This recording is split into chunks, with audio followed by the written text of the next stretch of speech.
And for more, we're joined by Tristan Cabello, a historian and lecturer at Johns Hopkins University in New York. Hello to you, Tristan. Thank you for coming into Paris Direct.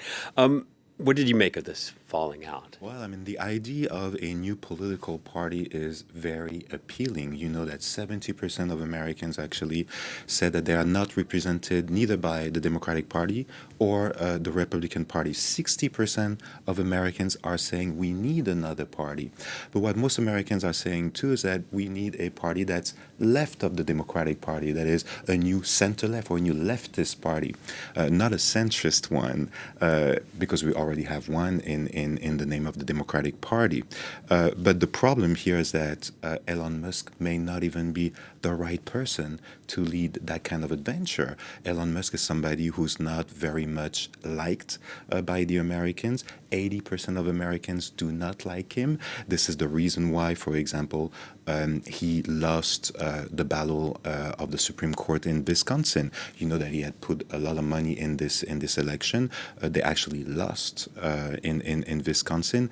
Elon Musk is not a person that Americans like very much, especially in light of what he has done in the first 3 months of the administration. So on paper, that's a very good idea.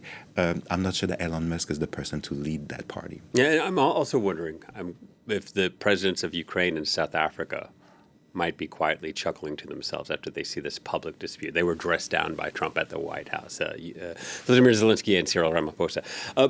What does it say about this administration when we see this sort of public spat? Yeah, it's very important. I mean, it's very interesting to talk about ego and to try to psychoanalyze those two men. What I think is much more interesting is to try to dissect the systems that they represent. You know, we have two men here who are right-wing ideologists. We have two men here who believe in capitalism, not the same type of capitalism, but still they believe in capitalism. And we have two white supremacists, not the same type again, but two white supremacists, and yet they can't get along.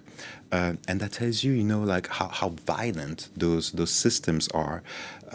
What was very surprising to me is that they are using the discourses that they are using to marginalize the most oppressed people in America, for example, immigrants, between themselves. I mean, right now, what is the Trump administration saying?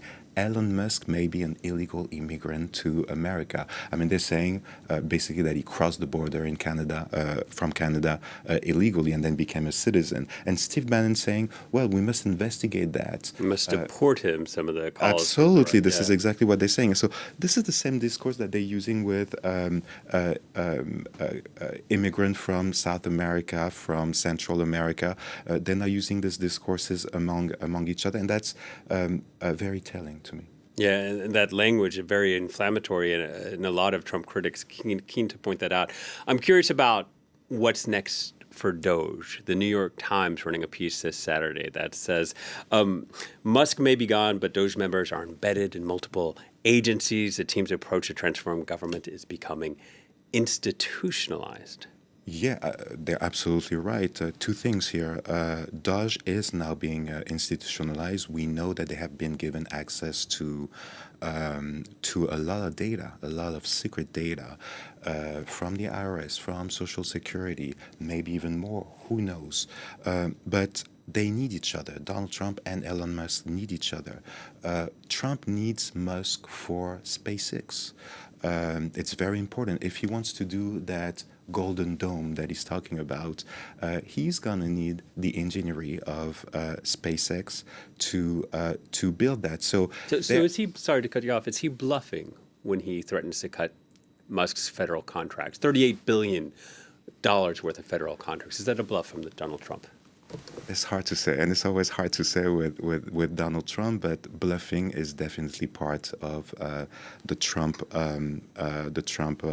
discourse.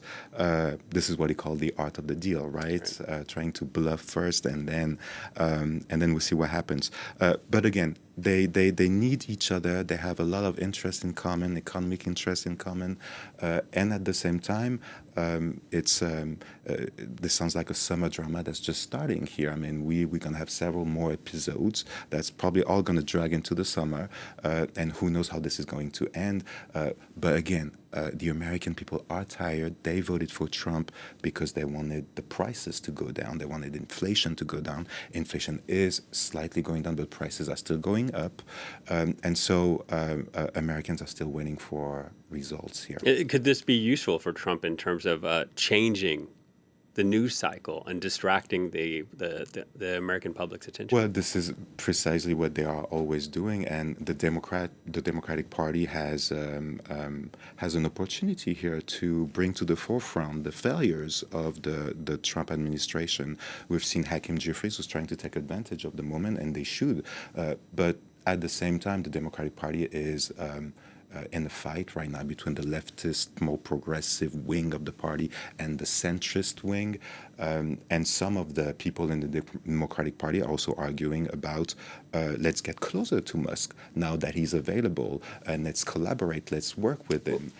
Just to play up on that point, Hakeem Jeffries making that statement in that previous report, as we saw, Senator Bernie Sanders also posting on X that now is a time. Trump and Musk each have points here, but we should take advantage of the moment. Is the Democratic Party up to that task? Well, the Democratic Party is a very disappointing opposition right now.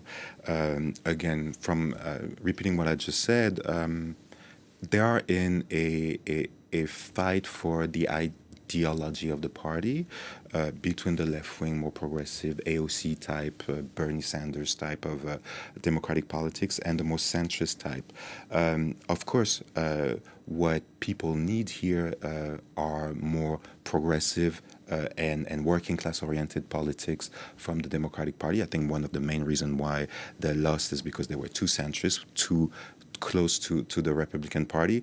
But in the past 4 months, they have not been up to the moment. And again, when I see Hakeem Jeffries here saying what he has to say, it's pretty empty. I mean, what kind of solutions is he actually bringing here to and bringing to the table? Still, they do have a good moment here that they should seize. They could collaborate with Republicans to kill that big, beautiful bill that Donald Trump wants in by the end of the month, I think. But again, I have high doubts about what they can do. All right, Tristan, thank you very much. Tristan Cabello, a lecturer at Johns Hopkins University. Thank you.